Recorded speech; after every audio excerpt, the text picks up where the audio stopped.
Tol, Tol, aga mo. Ay, aga lapasok. talaga ako tol. Due date na ng bahay natin ah. Anong araw na ba? Anong date ba yan? Mag-15 na tol. Baka pwede naman, magbigay ka naman din tol ng ano. Kakasakot mo na, pre. Kaso nga alam. Hindi pa ako gagas naman ako eh. Ito, meron pa ako dito tira. Dito ba ako wala na rin natitira sa sahod ko. Ito, pre, oh. Tagdag mo na ito. Kulang eh. Ayun ang natira, pre. Pambahay. Paano to tol? Isang Wala utol na na. dadagdag. Wala na to. Alam mo naman, pamilyado na ako tol eh. Di ko na nga dapat kayo obligay. Ano yun? Eh, ito natin, kausapin ng utol natin. So, nahiyarin kasi ako kausapin yun eh. Dalawa na nga lang kayo magkasama sa bahay. Wala akong mausap dyan tol. Ito, nagbigay naman na ako. Wala ano yan. O ikaw tol, anong plano mo? Teka ako. Lagi namang ganyan tol, tuwing bayaran naman ng bahay, lagi kang ganyan eh. Saan ba napupunta yung sahod mo? Medyo na doon, medyo. May gastos ko kasi dito nilalaro ko online games eh. Pre, baka may sobra ka dyan, tol. Wala pa may gastos ko dito sa laro ko ngayon. Pambayad ng bahay, Hindi tol. mo lang iniisip yung obligasyon, pre. Dalawa na nga lang kayo magkasama sa bahay oh. Inuna mo pa yung laro mo, pre, kaysa sa obligasyon mo sa bahay. Ano? Paano yan? Anong gagawin natin dyan? May bayarin pala. Simula yung nawala yung si nanay, ganyan ka na, hindi ka na nagbago. Ano yung mangyari sa buhay mo? Puro ka na ng laro. Wala ka naman napapala dyan. Tumatanda ka na ng paurong tol. Hindi, susunod na sahod ko. Tatry ko Ano na. na naman tayo sa susunod na sahod mo tol eh. Wakas- Nakaraan, nangihingi ako sa'yo, di ba? Wala ka na naman nabigay. Ano Kahit sabi magkano mo? lang, tol. Alam mo naman yung bahay, pre. Bumili ka ng skin. Anong skin yan? Puro ka na lang laro. May bago kasi dito sa nilalaro ko eh. Ayun tayo tol eh. Para ka naman bata na eh. Susunod, magbigay ka na ah. Bibigay ako to. Presyo na ito. Kunaka tol. Tol, nakausap mo na ba? Ano sabi nagbigay? Wala eh. Wala ka na bang may dadagdag dito tol? Hindi, pag sahod ko na naman, dadagdag na nung ulit ako. Ano mangyayari sa atin guys? Ano, parang wala kang pakialam mo, tawa lang ng tao. Ano, parang may binubuhay ng pamilya, hindi pa may anak eh. Tol, pareho lang tayo may binubuhay tol. May asawa na ako, si Jen. Siyempre, bumabawa sa sahod ko yun. Tuwing sahod ako. Nag-aampag na nga lang ako lagi sa bahay niya, di ba? Sasabihan ko na lang ito. Yeah. Tinutulungan ko na lang kayo kasi wala yung si nanay eh. Kaya nga Sino eh. ba magtutulungan? Siyempre tayo din naman. Dalawa na lang kayo magkasama. Dapat tinuturuan mo siya ng ano. Papangaralan ko na lang yun niya. Di ba? Ano mangyari Isip sa atin bata yan? kasi. Tignan mo yun. Wala siyang pakialam, basta makatulog lang siya, okay na eh. Tignan mo Yun siya. yung isip ko, tignan mo. Patawa-tawa lang, naglalaro lang. Parang ka. Di ba? Sige yan, Susunod to, sabihan mo siya. pag sahod ko yan, magbibigay. Ang mangyayari sa atin yan. Guys, kailangan mo magbayad ng tuition. Hindi mo na ako sa propa.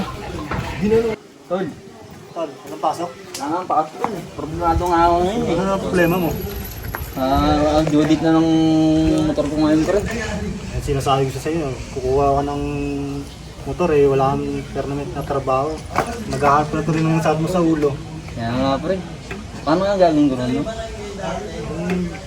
Wala na kung Tol. ano mo. Oy, Tol, Basta. Uy, tol. Wala kang pasok? Wala akong pasok, tol. Kaso may problema eh. Ano problema mo? Tuition. Bakit? Bayaran ng bukas. Boy, baka may ano kayo. Utang ako. wala rin. Oh boy. Ito, may 5 each pa ako. Matayin mo muna. Sige boy. Sige mo na ako, papayaran ko agad. Basta bayaran mo pag nakalog-log ka na. Boy. Promise lang boy. Dami lang ang problema. Thank you boy. Sige, walang problema yan. Kayo, kamusta kayo? Okay lang. Para lang mabuti ah. Oo, thank you boy. Thank you boy ah.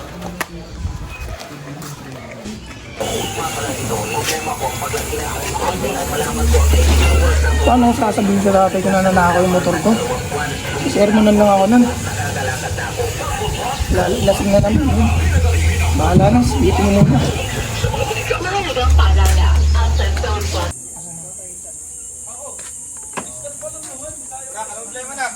Sabi ni, lasing na naman, wala na akong magandang nagdudulot. Ay, share mo na lang ako. Wala tayo, dito muna ako.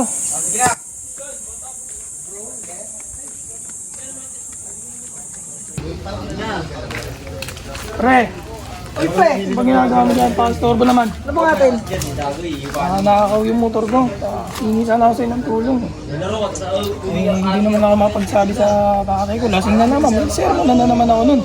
Ano yun? Doon tayo sa loob. Pag-usapan natin yan. Ang hinahan ng loob. Ako bahala sa'yo. Ang kulit talaga yun, no? Ito pa. Boy! Meron akong kwento! Yan! Tangina na ito, akala mo talaga yun, no? Akala mo makakuha mo yung chicks doon? Hindi! Pinigwapo ka! Pag magsasalitato ka, alam mo, laging galit eh, no? Pinigwapo ka ng mga araw na yun, pre!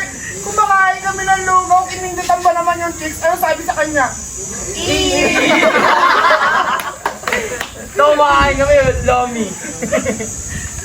Ano yun? Tapos nagdi-discuss si Ma'am Pre, naalala niyo, nagdi-discuss si Ma'am Pre. Oo, pre. Inaarot niya. Magpapakit siya, sabi sa kanya, papansin ka, no? Aray ko. Ano yun, boy? Lagi kang pasikat. Tapos ito naman. Kala mo lang, pinakababad sa arawan. Loko. O ganun, tol. Ito naman. Naalala niyo ba, tol? Sabi niya, dapat magiinuman tayo nun, di ba? Magiinuman tayo dapat nun. Anong ginawa? Pumunta sa Dasman ng babae, nag-check-in. Ninakaw yung motor. Aray ko! Mas nilipas sumama sa babae, no? Yung tropa, no? Ito naman, di ba? Kanina, di ba, nag-chat na sa GC. Oh, boy, anong oras pa pupunta? Iloko ayaw pa sumama. Alam mo kung bakit? Patay yung tita ng asawa ko eh. Kailangan na power man. Ano yun? Hindi, ito. Si Brusa talaga. Malupit eh, no? Si Brusa. Dito na nga ako. Sige na. Baliw. Kupal. Galit lagi eh. Pag nag-point yung lagi ko ganyan. Alam mo yung kwentuhan niya sobrang layo eh. Baka normal na yun. Baka normal na yun. Sabi kasi nung mama niya dati kulang daw talaga sa ball niya. 8 months na yun. 7 months pala. Alam mo yung kwentuhan niya nasa ano eh. Kabilang kanto eh. Lakas ng boses eh. No? Akala mo lagi siya may kaaway, no? Ganun ba talaga? Ganun ba talaga yun? Tingin ko parang ganun nga siya, no? Pero normal lang sa kanya yun sa tingin ko lang sa balsel. Baka ano lang, siguro nakatunahan niya yung ganun siya. Siyempre, dito na may lahat pa ako eh. Sige. Ingat pare. Kulang sa buwan eh.